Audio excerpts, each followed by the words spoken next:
Hello, everyone, and welcome to the fourth episode of Blabbing Translators. My name is Dmitry Kornyukhov. I'm your host.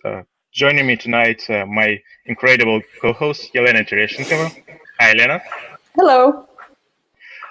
Blabbing Translators is the first live talk show about translation and translators. Elena and I invite interesting people of our profession, and we talk about all kinds of different topics. From video game localization to diversification of your services and much more. If you're watching this video on YouTube or listening to this audio on SoundCloud and iTunes, feel free to visit our website at blabbingtranslators.com and subscribe to our mailing list. That way you will never miss another episode and you'll be able to join us live and ask us questions. Our guest tonight is Italian translator. Her name is Eugenia Durante, and she's going to talk about diversification and other types of services you can provide as a translator. Eugenia, over to you. Please introduce yourself and tell us a few things about yourself. Hello. First of all, my name is Eugenia, and I want to thank Dmitry and Elena for inviting me here. I've seen the other blabs and they're really great, so I'm very excited and honored to be here with you. So thank you guys.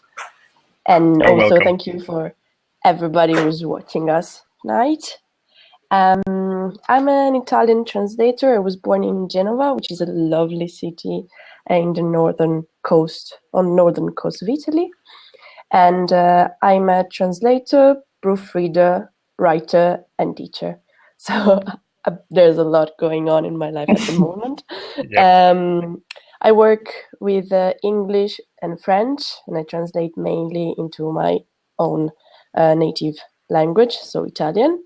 And I write in English and Italian for international magazines and Italian ones. So basically, that's it. And tonight we are going to talk about how offering different services can benefit you and your clients as well. So, Eugenia, how did you end up offering those kind of services? What was your thought process back then? So mainly, I decided to study translation at college. I had a classical background because I used to study classicals during high school, so Latin and ancient Greek. And this helped me understand that I really enjoyed the process of translating and understanding different cultures. And I really had a passion for words. So I decided to study English and French at college and become a translator. But when I was in college, I also started to feel the urge to write. Mm-hmm. And I went to college in Milan. So Milan is a busy city. There's a lot going on, a lot of magazines, a lot of people and concerts. And so I started to write about music, mainly for webzines while I was studying. And then I ended up working for Rolling Stone, the Italian version of Rolling Stone.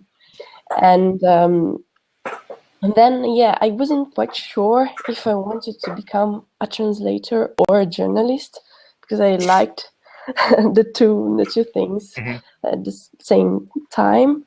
And so when I graduated, I asked myself, what do you want to become and where do you want to go, which direction? And so I asked myself, but do I really have to choose between being a translator and a journalist? Can't the two things go along in some way? And so I decided to fly to London and attend a master degree in journalism, and after a degree in interpreting and translation. And while I was there, I started to work as an editorial assistant in London. And I started to realize that my being a translator and interpreter was really useful even in the journalism business, because I could speak to different people. I could build bridges, build networks, and be of use also to people who couldn't understand Italian. And so, yeah, basically I stayed in London for 1 year, and then I decided to come back to Italy because I wanted to become a freelance. I really enjoy the idea of working whenever you want and wherever you want. And then I decided to offer different services, not just translation, transcreation, and proofreading, but also providing writing services and journalistic services. And that's why I decided to do that. So you work both as a journalist and as a freelance translator. Yeah, exactly. And as a journalist, you also work remotely, right? Yeah, I'm a freelancer as well. You mentioned, you mentioned that your degree in translation and interpreting helped you while you were working and studying in London. So did you do some translations already then, or some interpreting probably?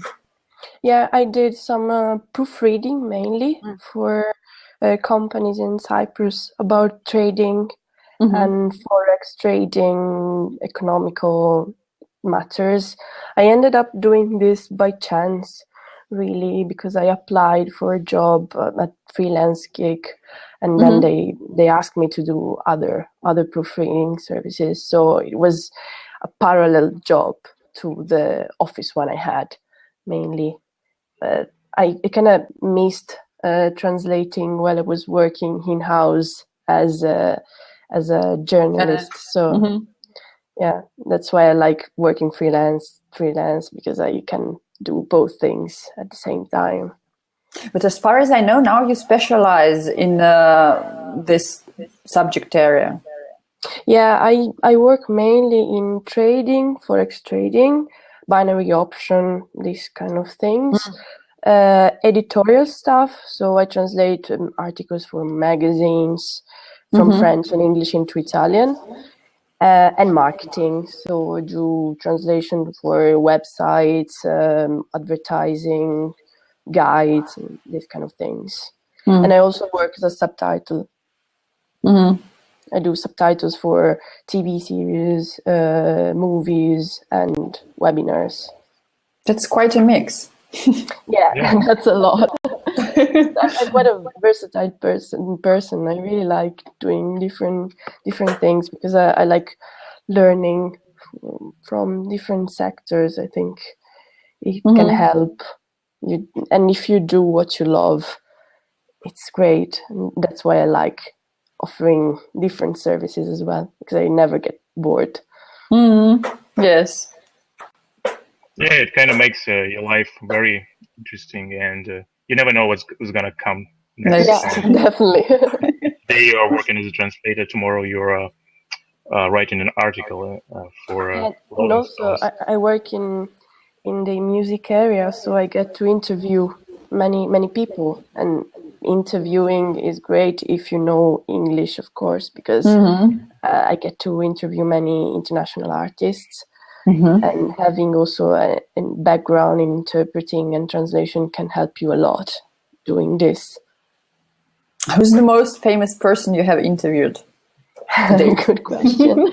I've interviewed Mark Lanegan, who was the voice of Screaming Trees and played with several artists, and Blixa Bargeld, who was the voice of Stunzer the Neubauten, who's a great German historical band. And then I interviewed bands like the Vaccines, the Maccabees, this kind of groups. That's a thing I really enjoy doing because it's a lot human. There's a lot of human contact. Yes. So you probably don't feel that that we can call it freelance loneliness. It's not about you probably, because you get to get out a lot. Yeah, and I also do some English teaching. So I get to hang out with people and have that kind of connection, which you can sometimes miss when you work remotely, as you all will know. How did you start teaching? Actually, by chance, because my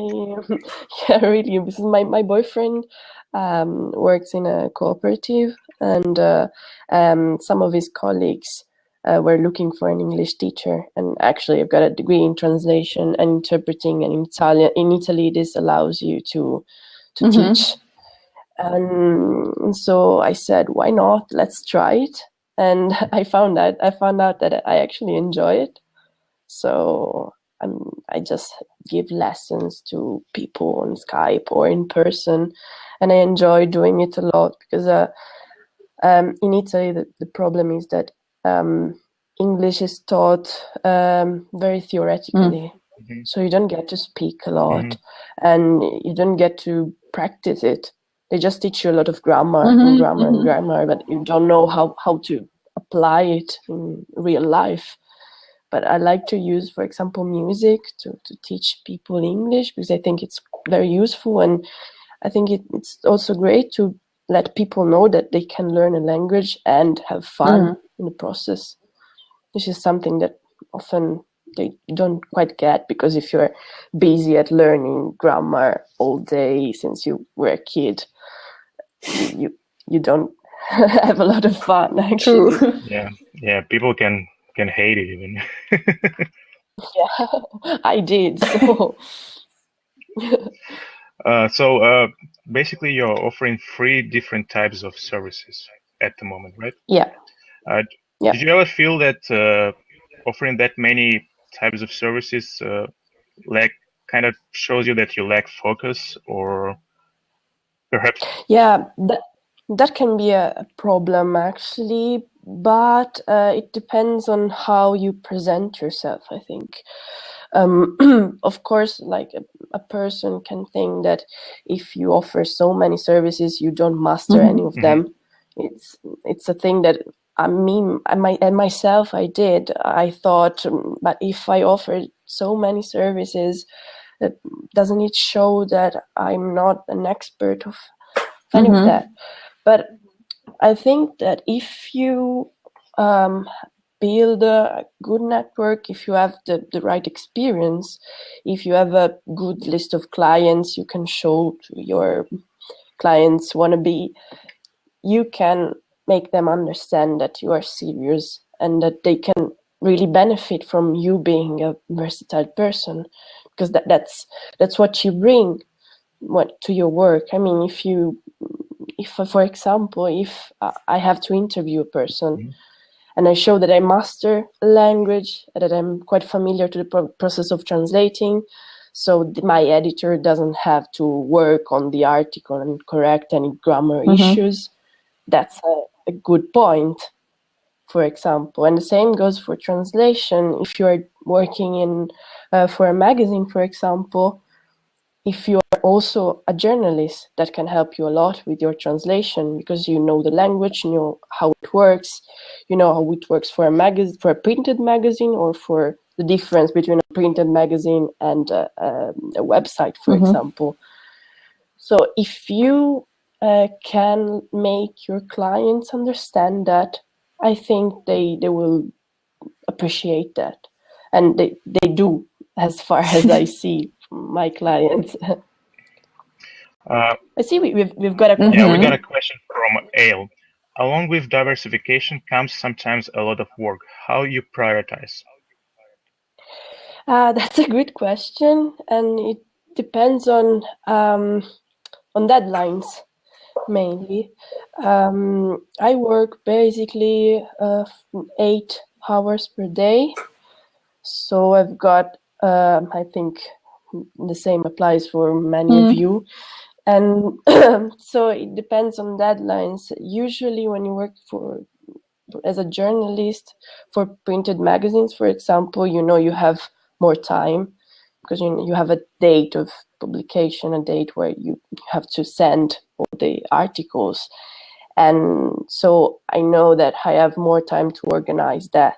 I don't need to rush, for example, as for an urgent translation. So basically, I check my agenda, and I see if I can take all the work, and then prioritize along to deadlines. That's it. Did you ever have to refuse work from some of your translation clients because you were too busy with tutoring and journalism? No, not really. It happens the other way. Sometimes I refuse some journalistic work I didn't really care that much about, honestly, because I can be picky on that side. I mean, I work mainly as a translator, so when I work as a journalist, I tend to take in work articles and interviews that I really like.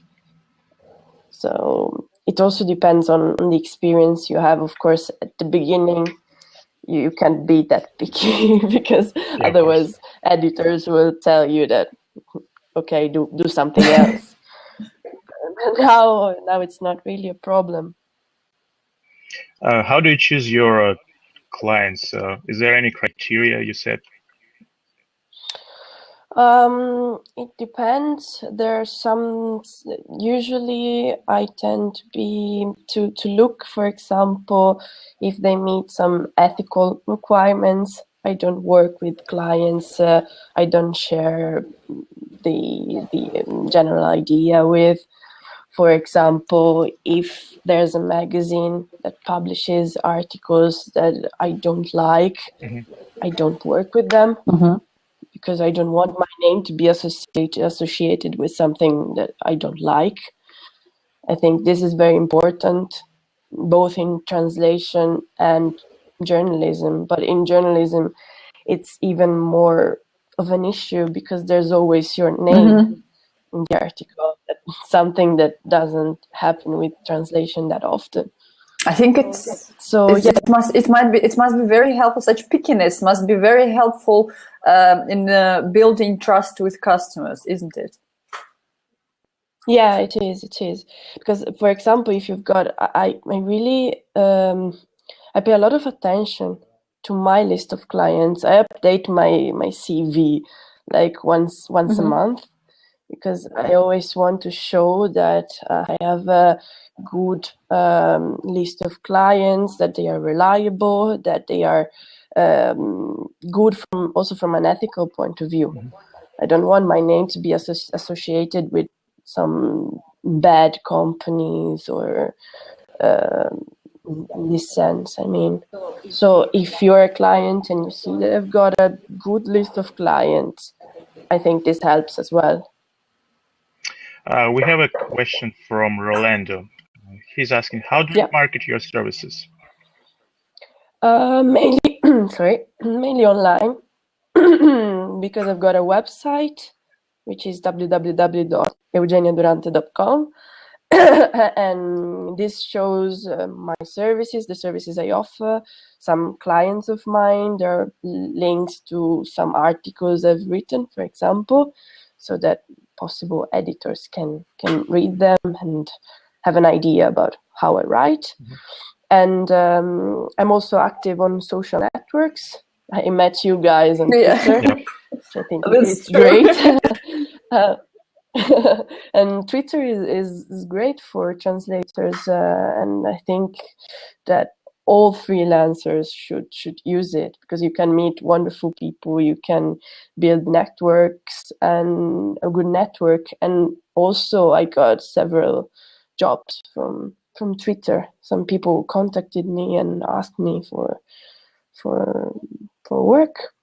And I've also got a profile on the Open Mic, and I'm active on LinkedIn and Prose as well.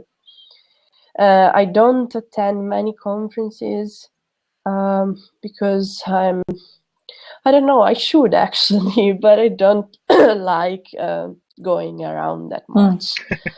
This way I'm really a freelancer. But as for journalism, I have to be braver, and I usually meet people, and when you meet an editor, maybe he will present you another editor. So that's a really natural process. Once you get one, the others will follow. So it's mostly about networking, right? Yeah, it is definitely. I think it's one of the most important things in this work. If you don't network, for example, I don't like working for just one agency. I don't like that kind of limitation. I mainly work with direct clients, but for example, in subtitling, I work for agencies, but not just one. I like having a wide range of possibilities. I think that's the good point of being a freelance translators. Otherwise, you just work in-house and you work for the same agency, and that's okay. Have you ever got any referrals from fellow translators? Yeah, I did, and I do refers as well. For example, today I got some people contacted me for translation of a book, but he wanted his book to be translated into English, and I don't do Italian into English. I'm translating to my mother tongue, and so I advised him to contact a friend and colleague of mine. And this happens a lot. I mean, if you build a good network and people trust you and you trust your colleagues, that can help as well. Why don't you translate into English? I know it's usual in the translation industry to translate only into your mother tongue, but you write in English. So you definitely have the necessary command of the language, the necessary level of command. So why don't you translate it to English? It also depends on what I have to translate.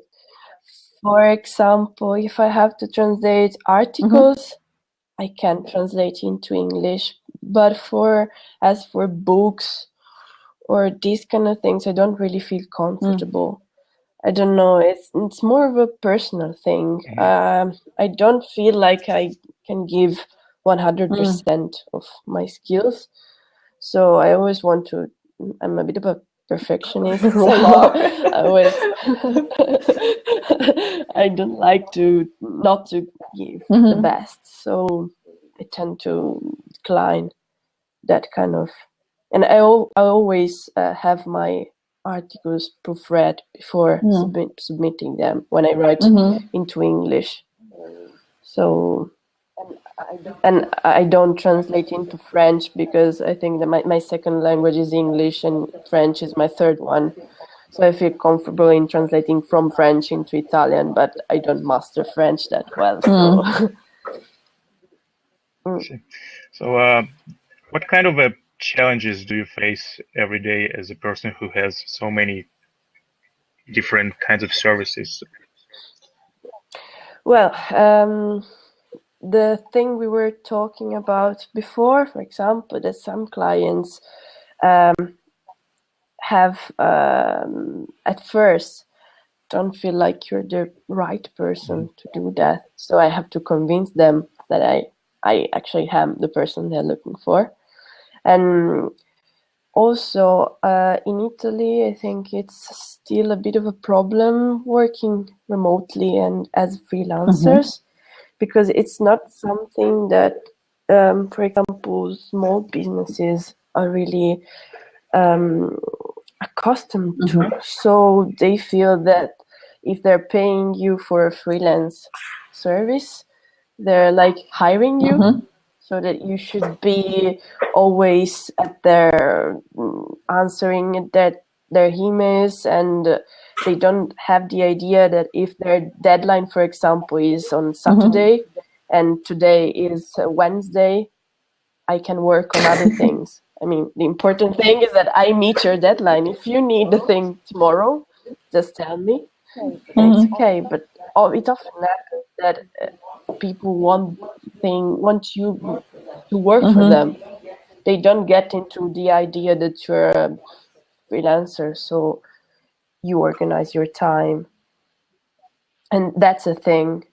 And other things, I don't know. I don't experience many challenges for offering different services. The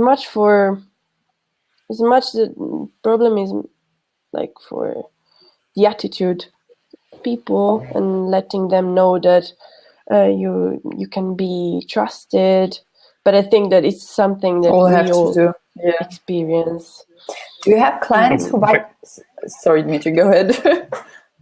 Oh, it's fine. Do you have clients who buy different services from you, like writing and translation? Yeah, it happened for magazines mainly. For example, I was writing for a magazine, and then they had to have some articles translated, and they hired me as well as a translator. But it happened the other way as well, because I was translating for a newspaper, and then they knew that they realized that I was also a journalist, and they asked me to write articles. So yeah, it happens. And it happens as well when I do some language tutoring, and some people because I teach mainly adults, work with adults. So sometimes it happens that they have something to be translated for work or other things, and so it can bring you translation work. You have such a very unique niche working with music and in music journalism. Can you give some tips or advice to people who are trying to find their niche and how they can pursue their passion? I think that you really have to do something that you like. I know it sounds trivial, but sometimes we lose the focus on that because, for example, you may think that there's a high demand for medical translation, and so okay, I have to specialize in that field because there's a lot of work going on.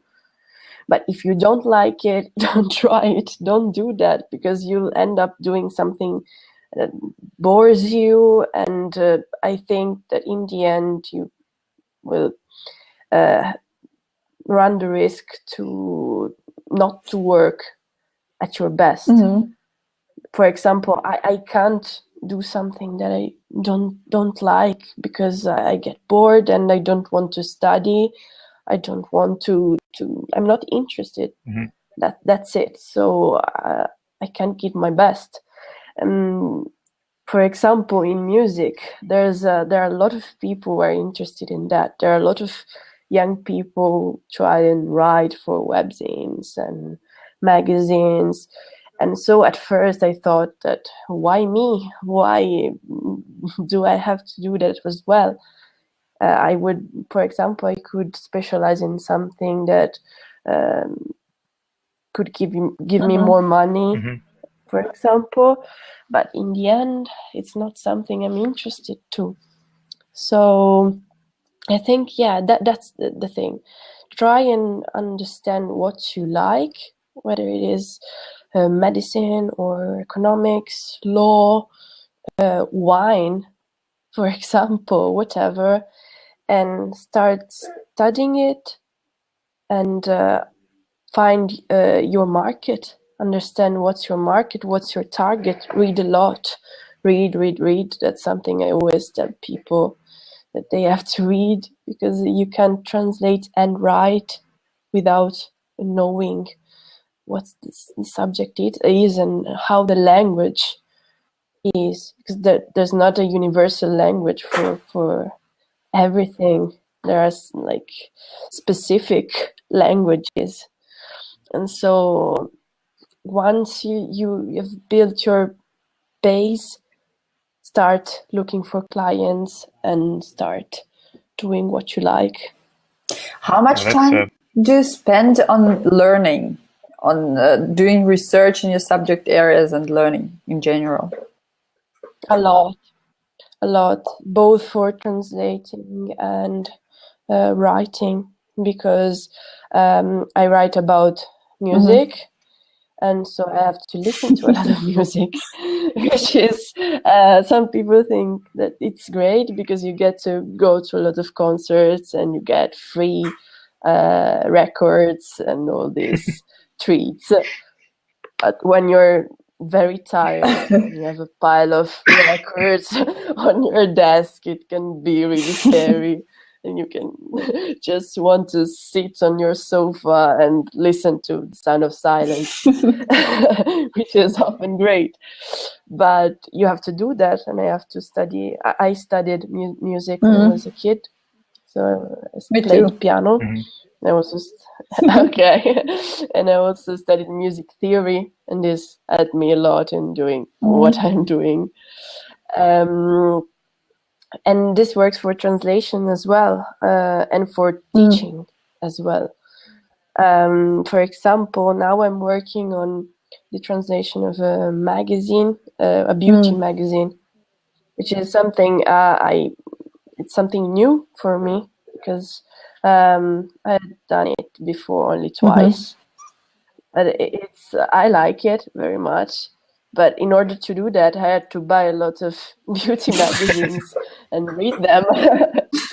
I was like, my boyfriend thought that I was crazy because I was sitting on my sofa reading all that kind of stuff. So that's what I do. I read a lot, and I listen to a lot of music, and I read a lot of websites.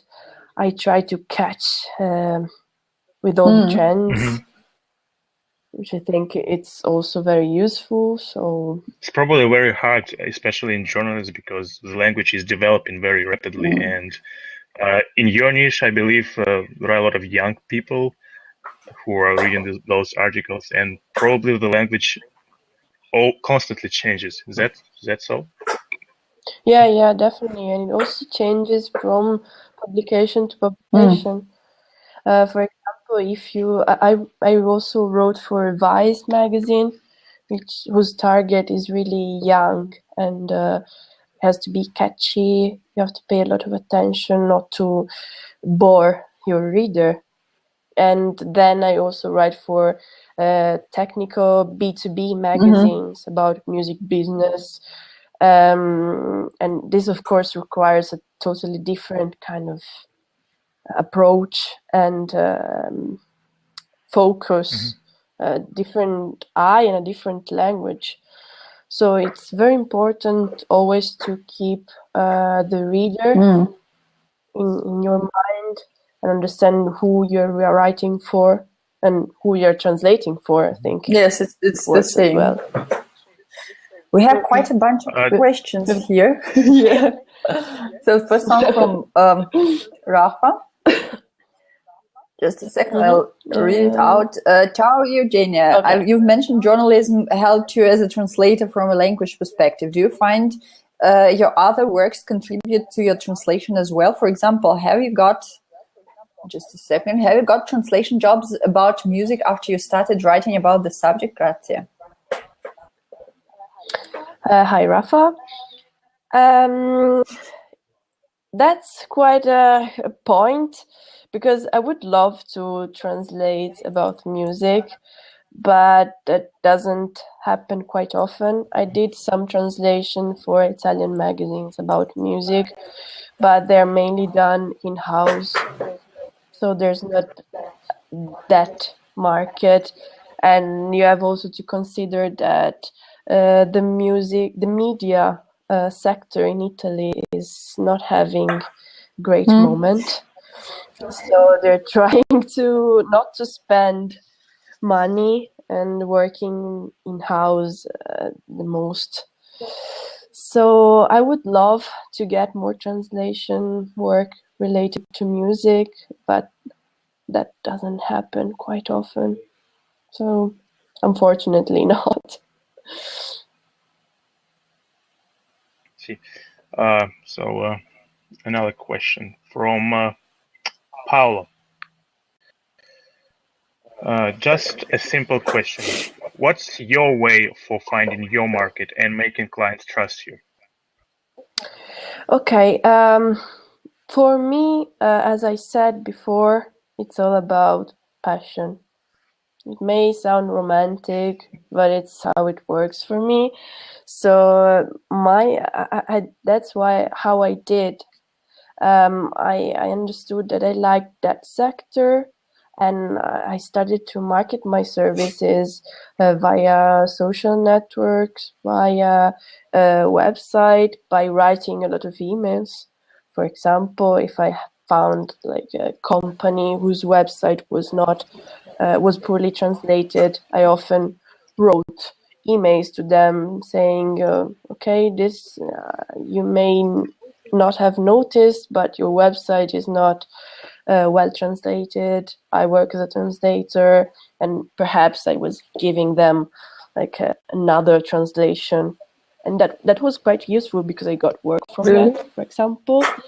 I tried it too, but I probably was doing something wrong because I didn't get any work from that, or I just contacted people that didn't care that much about the quality. That could be the case too. Yeah, probably. Yes, sometimes it's also all about the wording of your email. People can get really mad at you if you're saying, "Hey, your website is crap." Well, I didn't like that. Yeah, but they might feel offended even if you're trying to be as polite as possible, because sometimes they invest a lot of money and they trusted a company or they trust a translator, and it's very disappointing to learn that your copy or your message is not up to standards. So we have to be very careful in this kind of strategy. But if it works for you, that's wonderful. Yeah, it worked. Mainly, I was just taking it really, really smoothly. Like, hello, your website is great, but it could be greater if you hired a proper translator. Yeah, probably we should focus more on the positive sides rather than saying something negative about the client's website and how we can improve it. Yeah, exactly. I think that improving is a key word. I mean, you don't have to convince them that their website is crap, even if it is sometimes. But it's a bit of diplomatic work. Well, I think it is also for making your clients trust you. You have to be a good communicator. You have to be polite. You have to show them that you're available and that you don't just want to impose your services. I think that like negotiation is very important. And even if you think that your idea is the best, in the end, by communicating and talking and brainstorming with your client, you can change your mind as well, which is something I really like when I start with an idea and then I end up with a slightly or deeply different concept, which works both for translation and journalism. Because sometimes, for example, I have the idea for an interview, for a focus, but then I speak to my editor, which says that this is not what they're looking for. And so you have to find another way to convey your message and the message of the magazine. So I think this is a good thing, and this is very interesting about our profession as well. Yeah, sure. We have another question from Tiago. He writes, just like Elena and Eugenia, I play the piano too. Eugenia, do you think that knowing how to play the piano and knowing something about music theory is enough to add music as a specialization, or should I study more? If so, what should I study? It depends on what kind of music do you want to write about, because music sounds like a very, very little niche, but actually is a whole world. because, for example, I write interviews, reviews, and things about music business. I didn't know anything about music business before going to London, but when I went to London, I started working as an editorial assistant for B2B Mag. So I had to learn how it worked, how the industry worked. So it depends there. For example, if you have studied music theory and classical music, you can actually, you could add that to your specialization. But as for the other things, it depends. Usually I add music as a specialization, sorry. But then when an editor, for example, writes me, I say that I work with this, and that genre, because I obviously can't write about anything. For example, I don't like very much rap or hip hop. It's not my thing, so I don't know that much about it. So I avoid doing that. So it depends on you and if you want to work in that field. Of course, you will need to learn more because it's always like that. But it's a good start. This all applies to translation as well, I suppose. Yeah. Both writing and translation. So I think the key takeaway is never to stop studying. Yeah. No, never. I've always been a weird student because I used to study only the things I liked. For example, I hate maths and physics. And in high school, okay. In high school, I had a very, very hard time when I had to do a math test. It was a hell. Okay, teacher STI says so do I. It's very great company. But math is evil, yeah. Yes. Okay, so translators do hate math.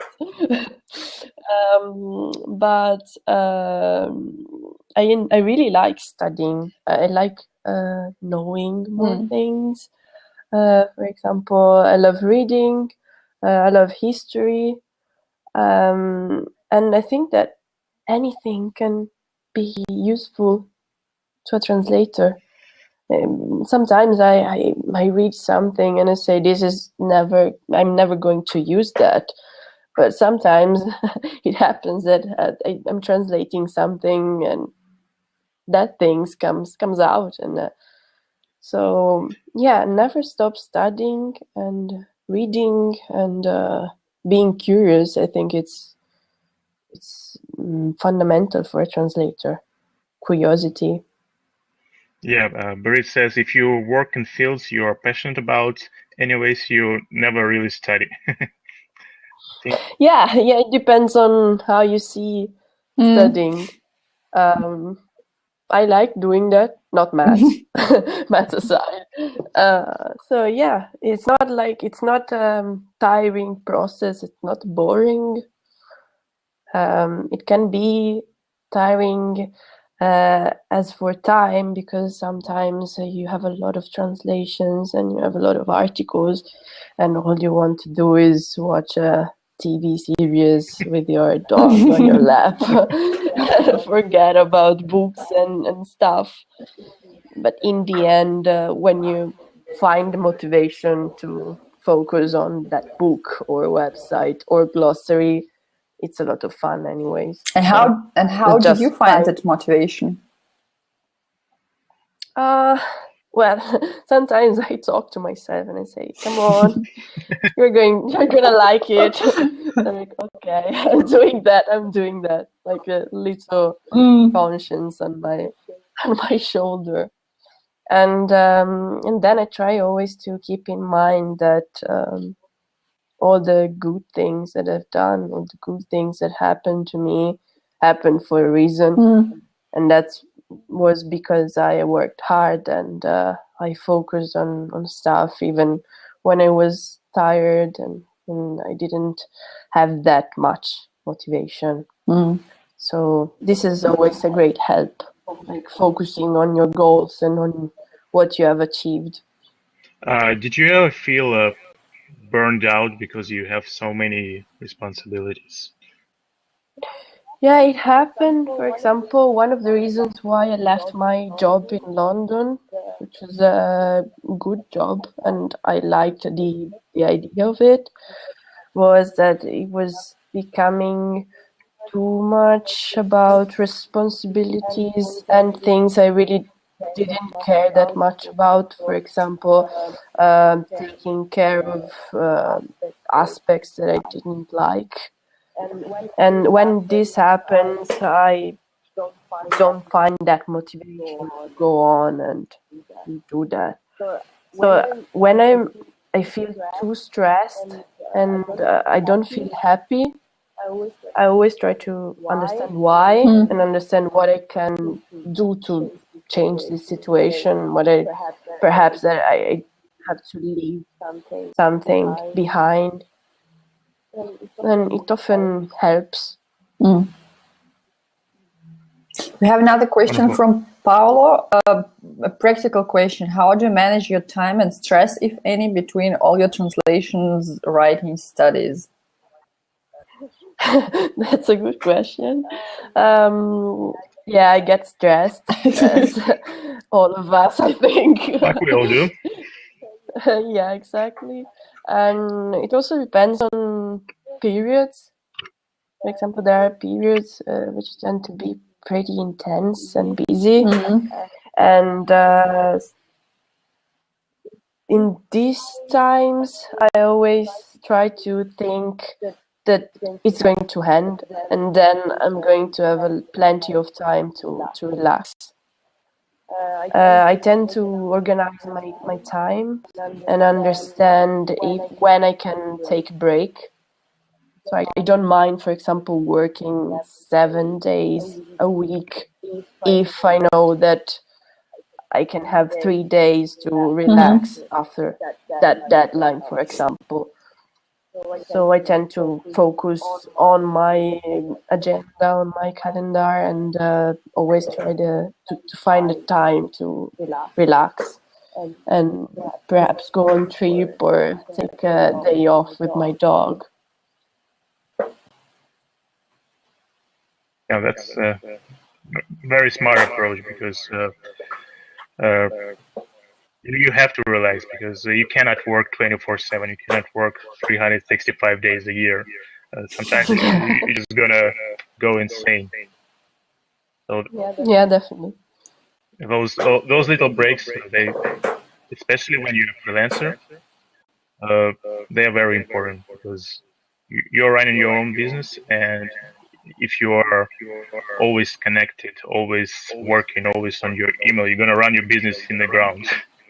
Yeah, That's true. definitely. And you tend to take on a lot of work because perhaps you're worried that there may not be after. But I think that you don't have to overload yourself with things. Because I mean, we like and we love our work, but we are people, we're individuals, so we need to have time for ourselves. Do you still have those feast and famine? Okay. Okay, so do you still have those feast and famine cycles where you first have loads of work and then you have not so much work coming your way? Yes, not that often, luckily, but it happens. For example, during holidays, after holidays, sorry, when magazines take break and you worked a lot, for example, for the previous 2 months, and then you've got that beautiful month of like nothing ahead of you, but then I always enjoy the first 3 days, and then I start to get mad and say, okay, I want to do something. Give me something to do. I'm not very good at doing Not nothing, doing actually. So yeah, I always try to have something to do. But yeah, it can happen. And it always happens that when a lot of work comes in, sorry, it's usually great stuff I really like. So I tend to say, okay, I like this, I like that. I want to do all of it, but I don't have enough time. So there's a bit of, this is a bit of a challenge, actually. Yeah, for sure. I think it's the same with all of us. But I just thought that this diversification thing helps you to beat that a bit. Yeah. Probably it's not that much of a roller coaster for you. No, yeah, of course it helps you not feeling bored and not worrying a lot about not having anything to do, because for example, when I have regular classes, so even if I have nothing to do on a translation and journalism side, I always have to go to teach. And that is great, because it's less of a freelance thing. Even if I am freelancing, it's something that has regular days and hours, so it's a bit different. And I like having that kind of thing as well. Some stability should feel nice. Yeah. Sorry? Some stability probably feels nice. Yeah. And on top of that, this is also provides you a stable income. So this is also that's also a good thing. One of the most important thing about diversification, I guess, is creating some sort of a somewhat stable income streams. So in case you don't have that much of translation work, you can always rely on your journalist clients or on your students. I was wondering, of all the three, what are the most profitable in terms of income? Translation. Translation. Definitely, yeah. Journalism is a bit of a mess, especially here in Italy. It can be very profitable, for example, in the B2B sector, because, for example, in England it pays very, very well. But in Italy is really, really It's crappy because honestly they don't pay that much, and they pay with a lot of delays, and there are a lot of people who actually do it for free. Out of passion, for example, which is great, but I think we all have to buy food and pay bills. So if you work, you should be paid. But it's something that it's a bit of a challenge here at the moment. So definitely journalism is not the most profitable of the three, even if it's something I really enjoy, and I'm glad I didn't stop doing that for economical reasons. But teaching is okay, but translating is the most profitable one. Of course, teaching helps you, as you said, Dmitry, having a most stable income, knowing that you have this money no matter what. But yes, translation, if you've got a good flow, and this increased a lot when I started doing subtitling as well. Because for example, there are a lot of companies that are now entering the Italian market. And in Italy, it used to be the land of dubbing. But now things are changing, and young people are looking for subtitles. They want to see movies in or even original language. So it's a market which is in great expansion at the moment. And so, yeah, when I started working in that field as well, I ended up having a lot of work. And So why probably is this change? Why is this change? So it's, why are we talking we're at out the of same sync time? today. Yeah. Why do you think this change with the subtitles is happening? Is it because Italians want to learn English, or why is that? I think that this is the reason, and also we're experimenting. I mean, the quality of dubbing, which was very high, is now falling, mainly for economic reasons, because dubbing is very expensive. And so people start to realize that a movie which is poorly dubbed is spoiled. I mean, two days ago, I watched a movie in Italian which was dubbed from English. It was terrible. I couldn't stop thinking about why did they translate this like that. And I think that it's not just because I'm a translator and I've got this sort of ear and attention to the detail, but I think that also a person who speaks a bit of English can understand that.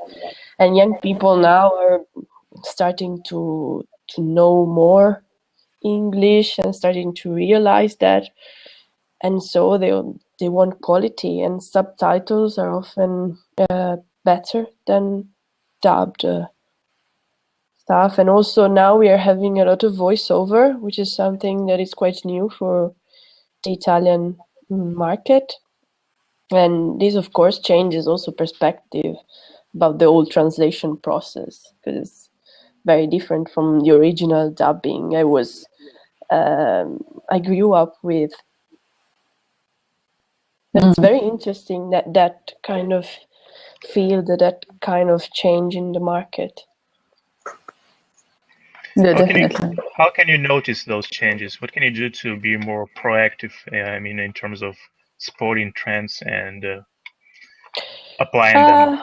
By being a customer yourself, for example. I mean, I watch a lot of TV series. I subscribe to services like Netflix and these kind of things. And by doing that, you notice that. I mean, if I grew up watching a lot of movies because I like going to the cinema, and my parents were fans of movies. My boyfriend is a huge fan of movies. And so I noticed that, I mean, if you are a customer and you're an attentive customer, not just a passive one, you can't help but noticing this kind of changes. And the thing that is more that you have to go from being just a customer to being a marketer as well. So I think that's the step which allows you to make profit from the changes which are going on into your market. That's very interesting. So we're speaking for almost an hour now. So normally we try to keep it under an hour. So probably we're gonna wrap things up in a couple of minutes. Thank you so much again for joining us tonight. It was a real pleasure talking to you. Thank you. You provided some amazing insights about diversification and following your passion. I definitely relate to everything you were saying about following your passion and doing the stuff you like. We can do a little Q&A session if anyone else has any questions whatsoever. We are here to answer them. So guys, please use the chat window on your right hand side, and we still have a couple more minutes. Or if you want to continue conversation, you can join us and laugh with us. That's a bit scary. That's a bit scary. Yeah. Thanks a lot for hosting me again. I really enjoyed doing this blab. Yeah, and thank you so much. And I'm looking forward for the next as well. Yeah, we have how many blabs do we have scheduled at the moment, Elena? We have them scheduled till the end of April. Yeah. And also So, yeah. one in May. Yeah, so I don't think we'll have any problem scheduling blobs till the end of May, I would say. Hopefully. That's good. If any of our viewers want to join us on Yes. next blab and be our guest, just like Eugenia did, you can visit our website. It's called blabintranslators.com, and there is a small button somewhere at the bottom of the page that says "Want to be our guest," and you just can click on it and send us an email.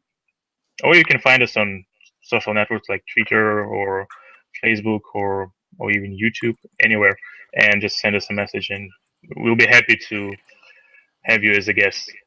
I think the beauty of this blab, because every single translator out there, no matter how experienced or not, we have some stories to tell. We have very interesting life experiences and work experiences, and it's all about sharing and talking about what works for you, and hopefully helping other people to learn something new. Yeah, And I learned a lot of new stuff from today's blog, even though I'm not so interested in journalism, but I know some of the people who are watching today. We have a couple of people who are interested in this field, so hopefully it helped. And I hope so. I'm sure it did, because you never know who needs your words and who needs your experience. It's just amazing how something you say can influence other people. That's just amazing. Yeah, that's true. Yeah. So on that high note, I think we're gonna finish our blab for tonight. Thank you so much, guys, for watching and for sharing this blab with your audience on Twitter and Facebook. There's gonna be a recording, so you're probably watching this in recording right now. I don't know, because we are sending this on all channels. We're sending it on YouTube, on SoundCloud, and iTunes. So feel free to follow us there, and come join us for our next blab next Wednesday. Thank you so much for watching. Thank you, Eugenia, for joining us tonight and sharing your stories. Thank you, guys. It was a real pleasure. Have a good day, everyone. Bye-bye. Goodbye.